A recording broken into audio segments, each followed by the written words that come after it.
Okay, nate muntu wange nkwebaza kubanga okyagoberera Muzungu David Kadongo ka music analyst. Nkusaba nti ku Facebook ngoberera, TikTok ngoberera, ku YouTube subscribing. Tuteekayo emboozi zino no ku YouTube naye muzigoberera.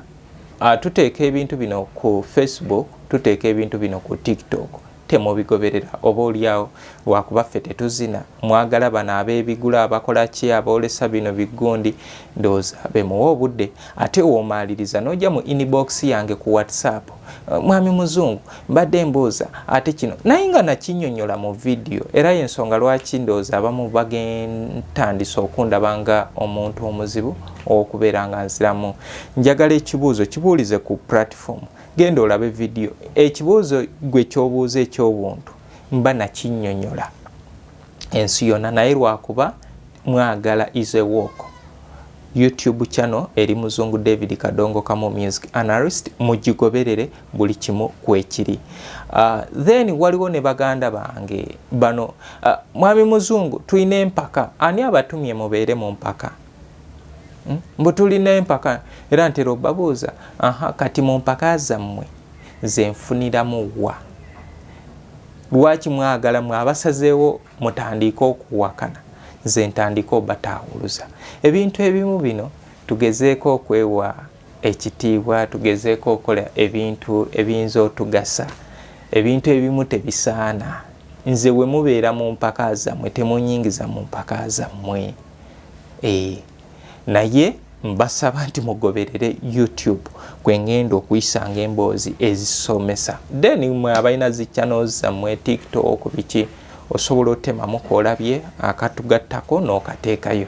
Nkujjukiza nti Kyengera Pub be bateekamu ssente. Kyengera Pub basangibwa ali mu kibuga Kyengera we basinzira okubanga badigiza basanyusa Omunnayuganda gwe yeetaaga okuwummula otambudde olugendo luwanvu owulira oyagala oveeke waka obeereko ne woobeera olina kyo ekyokunywa ky'oyagala okubeera ng'onywa oyagala sanyusaamu mubiri gwoba bulamu obwo obwongo obwo genda ku Kyengera Pub. Mwami Mare Fred wali akwasaganya bulungi enteekateeka ezo era mwami Mare Fred weebale okubeera Munnakadongo Kamu omulungi. Beebunze bendaba nti Bannakadongo Kamu awaayo obudde n'agamba no kampagire Munnakadongo Kamu munnange feno mu Kadongo Kamu okwewagira kutono wakiri tufiisaawo obudde ne tugenda ne tuwagira oli ow'emitala naye ate we tubanga tulina kye twetaaga ne tudda eno ekyo abalina business mwenna ndowooza musobola okitegeera naye mbagamba alina business nga yeetaaga okubeera nga alanga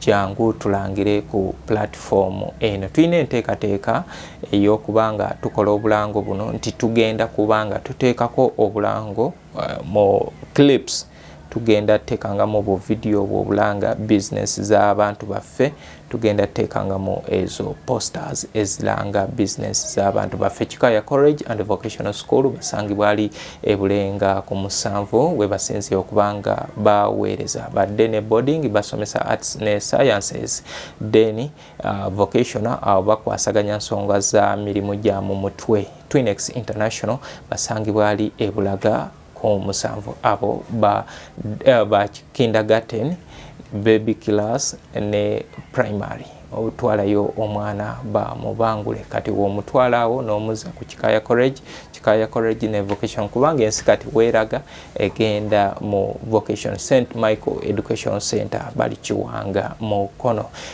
Mukono we basinzira okubanga nabo bakwasaganya ensonga ez'okubanga babangula omwana Omunnayuganda. Kale bantu bange olunaku olwaleero ndi wano okubeera nga bajjukiza nti tuli mwezi ogw'amaziga mu kisaawe kino ekya Kadongo Kamu omwezi gw'okutaano tujjukira bulungi nti Dr. Livingstone Kasozi the pretty boy the highest distinguished ebyo ebitiibwa bya the highest distinguished omuzira Dr. kyamuweebwa Andrew Benon Kibuka then the highest distinguished ekivunulwa ng'omuzira kyamuweebwa eya Minister owa Health mu 1996. So nkugamba muganda wange nti Dr. Livingstone Kasozi the pretty boy myaka 31 obulamu bw'ensi yabuvaamu yava mu bulamu bw'ensi. Dr. Livingstone Kasozi yazaalibwa Nanziri Penina ne Livingstone Kasozi senior wali ezana bwatyo n'atandika obulamu naye oluvannyuma embeera yatuuka nebanga takyasobola kubanga ayongerayo obulamu bwatyo n'avaawo n'agenda ebukojja ekibuli wa mama we Nanziri Penina n'atandika otambuliza eyo obulamu era goberera oluyimba lwe bayita mukakitange yali True Story ng'ayimba mukyala wa Livingstone Kasozi senior era teyakomaawo. Livingstone Kasozi yakola oluyimba olwa Mpanga abasinga abamanyi lwa Moses Katende no lwali lwabwe bwonna naye Vision Beyala yali Livingstone Kasozi yali akoona taatawe ebyowulira ebiri mu luyimba olwo nga ayimba taatawe ne maama we yali maka bye baali bamuyisaamu. Oluyimba lwayimbibwa Livingstone Kasozi ye yaluzannyanga taata ng'azannya ekya taata we mwennyini Livingstone Kasozi senior. Moses Katende ye yazannyanga Mpanga mu luyimba yali azannya ekya Livingstone Kasozi kye yayisibwanga mu maka. Then Cecilia Naku omufumbe n'azannyanga maama wa Livingstone Kasozi mama Livingstone Kasozi mukyala wa Livingstone Kasozi senior. Kale webityo naye nga mu bulamu obutuufu nti Moses Katende ye yali bba wa Cecilia Naku.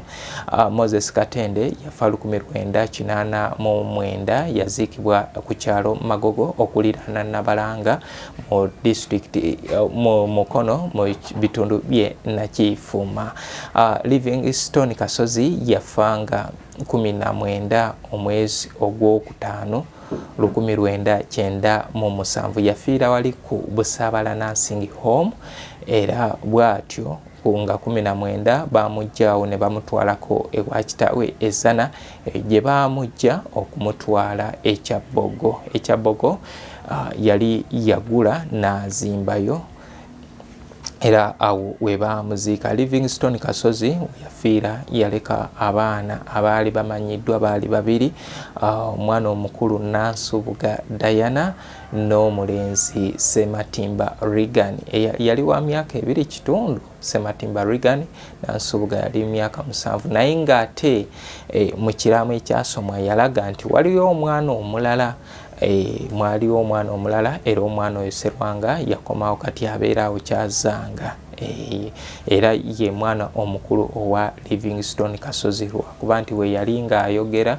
yayogeranga ku bana ababiri naye mu luyimba ebizibu by'ensi ogenda dduwuliriza ayina omukyala gwe yali omwana gwe yali ayimbako gwe baagabira omugaga owa siringi kati yoyo omwana Sserwanga wonna gy'oli nkutumiddeko Sematimba Regan obudde buno mwali muno mu kibuga ne Nansubuga Diana. Tuteekateeka ennaku z'omwezi nga 19 ennaku z'omwezi nga 19 omwezi guno tuli ku Vox Lounge Paya Gardens nakulabye tugenda kubeera nga tujjukira Livingstone Kasozi tugenda kubanga tujjukira Livingstone Kasozi naye emyaka gijjo gigenderedde bukyanga ava mu bulamu bw'ensi eno. Livingstone Kasozi naye emyaka gigenderedde bukyanga atuva ku maaso. Kino tukikola guno gujja kubeera mulundi gwa kubiri nga tujjukira Livingstone Kasozi gugenda kubeera mulundi gwa kubiri nga tumujjukira naye ekyenjawulo muffe nti ekivulu kino si kyakusasulira gwe jangu osanyuke. Abayimbi ajja okuyimba tetulina gwe tusasula tujjukira munnaffe eyatugendako naate ffe mu nkola ey'enjawulo tetukolanga oba gye bikola awalala nti gundi ono temumuyimbira wano temuyimba nnyimba za gundi oba mu abantu muli baddembe kasita ziba z'Abaganda baffe abaatuvaako abo be baawangala nabo. Dr. Livingstone Kasozi ajjukirwa nnyo nga empagi mu kisaawe kino ekya Kadongo Kamu. Yazimba ye nga ye akkiriza nti okuyimba abamu baamusinga naye ayina bye yakola naddala nga okukwata ku banne. Livingstone Kasozi mu kujja kwa Hamani basudde mu kibiina kya Lukwata yali musaale nnyo. Prince Job Kafeero okujja mu ndongo yali musaale nnyo, basisinkana Nkokonjeru era bw'atyo bajja e Kampala. We yajja e Kampala Prince Job Kafeero nga asulanga wa Livingstone Kasozi we baba banaakola ekivulu olumala n'addayo Bukunja n'aba e Masaba n'akola ebibye kati we bategeeraganye n'akomawo mu kibuga. Era bw'atyo yatambulira ddala okuva mu 1988 yeegattira ku gundi ku kibiina kya Lukwata. Teyafulumizaayo luyimba naye yakolerayo mu Desemba lwalinga olumu lwa January wa 1989 omugenzi Bernard Gonza eyali ow'Amakula Gita Singers bwe yamukwata n'amupaaza n'amutwala mu kibiina kya Makula Gita Singers nga amusuubiza ensi n'eggulu nga n'ekisinga obukulu kwali kumukwatako amutwale mu studio amufulumiza ennyimba era ekintu kye yasobola okukola. Bernard Gonza yava mu Thames Band okukola ekibiina ekya Makula Gita Singers. Makula Gita Singers ejjukirwa okubeeramu abayimbi abaali ab'amaanyi musomesa Fred Kaweesi, John Ntale, omugenzi John Mabirizi, ne wabeerawo Sauda Namutebi Lubalala, Fred musomesa Kaweesi, abo bonna baali eyo, ba Gerard Majanja baali eyo mu Makula Gita Singers n'abayimbi abalala bangi abaali mu kibiina ekyo. So mbajjukiza nti nga 19 omwezi guno tuli ku Vox Lounge Paya Gardens Enaakulabye tugenda kubeera nga tujjukira Livingstone Kasozi. Tugenda kujjukira Livingstone Kasozi okuyingira bwereere. Gwe jangu n'ezo z'ogenda okufuuwa omuyimbi. Gwe jangu oba Reagan twakomanga mulaba mu bifaananyi. Reagan tugenda kubeera naye. Namwandu wa Livingstone Kasozi Florence Namanda maama omulungi tugenda kubeera naye. Nansubuga Diana tugenda kubeera naye. Serwanga family ya Kasozi egenda kubeera muginoonya mawulire temugiraba naye kwolwo tugenda gisanga ku Vox Lounge. Abaana Livingstone Kasozi be yakwatako tugenda kuba nabo ku Vox lugenda beera lwa Sunday. Tukusaba jangu endongo sinzikku egenda kubeerawo abaana nga basabula ennyimba z'Abaganda baffe abaatuvaako abaatuva ku maaso bagenda kubeera n'abayimbi abagenda okubeerawo twagala nga bayimba nnyimba za bali bannaabwe. So tugenda kujjukira Livingstone Kasozi bwe tutyo. Tukyagenda maaso nga bwe nkugambye nti Kyengera Pub we bali okubeera nga batutuusaako programu eno. Nkusaba gwe ali mu bitundu by'Ekyengera naawe akozesaako oluguudo olw'e Masaka bambi genda abantu abo obawagire balina ebyokunywa eby'enjawulo genda osanyuse ku bulamu tukolerera kusanyuka. Lwaki ozikola n'ozitereka ezo n'ozitereka munnaye ku ssaawa eri envanyuma tewali yadde ekikumi nti kigenda kuyamba ogenda kumaliriza ate nga basondera musondere. Kale lyako kwezo ezikulutawaanya. Kikaya College and Vocational School webali okubeera nga program balaba nti ekutuukako. St. Michael Education Center bali Kiwanga Mukono, Twinex International nabo webali nkugamba ku YouTube subscribing, commenting, sharing. Naye ffe mu Kadongo Kamu banayo obukodo bwaki mu Kadongo Kamu obukodo nze kati gwe wonyimira follow, wonyimira subscription, wonyimira comment, wonyimira share, olowooza singa yegwe wandibadde osobola okumpa bino. So obukodo tubeerenga tubujjawo. Bagamba enkuba teyaza byayo, enkuba teyaza byayo. obasanga bali bizeri naye we babanga balina ate ne bajja ne batawanya gwe. Kale nkugamba nti tukyali mwezi ogw'amaziga nga 17 omwezi guno Prince Job Kafeero we yava mu bulamu bw'ensi. Prince Job Kafeero we yava mu bulamu bw'ensi yafiira ali mu ddwaliro e Mulago, bw'atyo n'aziikibwa ennaku z'omwezi nga zaali 19 wali Masaba Nkoko Njeru. Prince Job Kafeero ajjukirwa nnyo olwa ekitone kye eky'oku stage, eddoboozi esseenneekerevu ensanyusa okubeera omuntu w'abantu.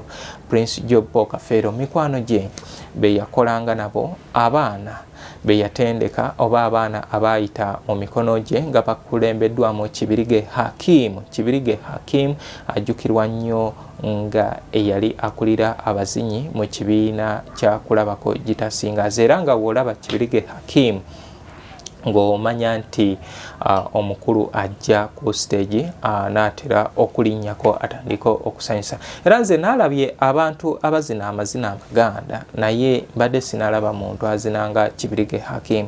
Munoonyeko ekivulu oba ebivulu bye eby'enjawulo ebya Prince Job Kafeero mugenda kulaba ekintu kye mbagamba, naye kati yageejjukka Kibirige yaŋŋamba akyasobola okubeera nga abiibya, naye sisuubira nti Kibirige ky'oŋŋamba kituufu.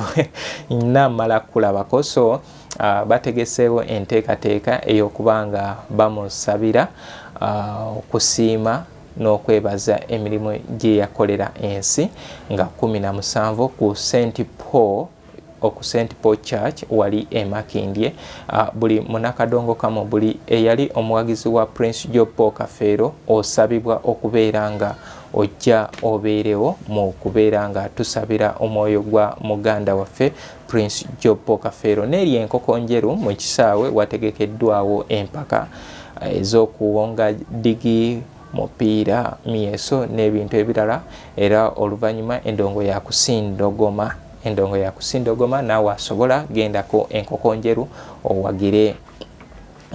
owagire abo abategese, kosa n'okubeera ng'ojjukira okubanga ennyimba mpitirivu zigenda kubanga ziyimbibwa, bayimbi bangi bagenda kubeerayo. Kale nkukubiriza nti weerekereze, tugenda kubeera ku St.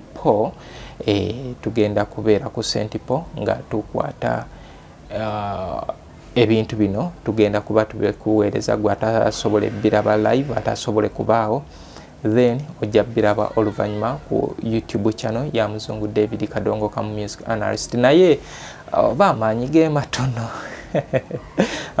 matono naye nga kyekyo. So baganda bange mbasaba nti twerekereze tubeereyo ku nnaku ezo ku Vox. Tugenda kubeera nga tujjukira Livingstone Kasozi, ekifo kigazi. Osobola okujja ne family eyo, osobola okujja n'omuntu gwavudde wala ow'okusula weewali awo ku Vox. Ogenda kubeera nga osula, ebyokulya weebiri, tugenda kunywa, tugenda kulya, tujjukire mukadde waffe Livingstone Kasozi eyatuva ku maaso emyaka 27. Prince Job Kafeero ye emyaka 17.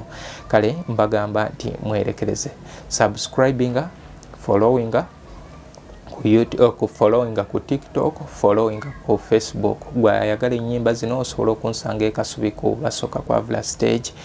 Then gwe ayina ekintu kyonna kyoyagala njogereko, teekaawo mu comment section. Nkoze ne muto wange MC Benwa wa Jozen Media, then Muzungu Edina Ruth abadde wali ku mabali nga naye atutuusaako enteekateeka ez'okubanga ayiga ebintu bino. Ekitta abantu abasinga obungi tebayigiriza baana mirimu gyabwe gye bakola. Nze kati Edna yabeera emabega ow'okubeera nga ankwata ebyo bye mulaba ebiba biteredde byonna mubiteeke ku Muzungu Edina Ruth. She's 8 and she's soon making 9. Ye mukwano gwange asinga wadde ankolako effujjo pitirivu.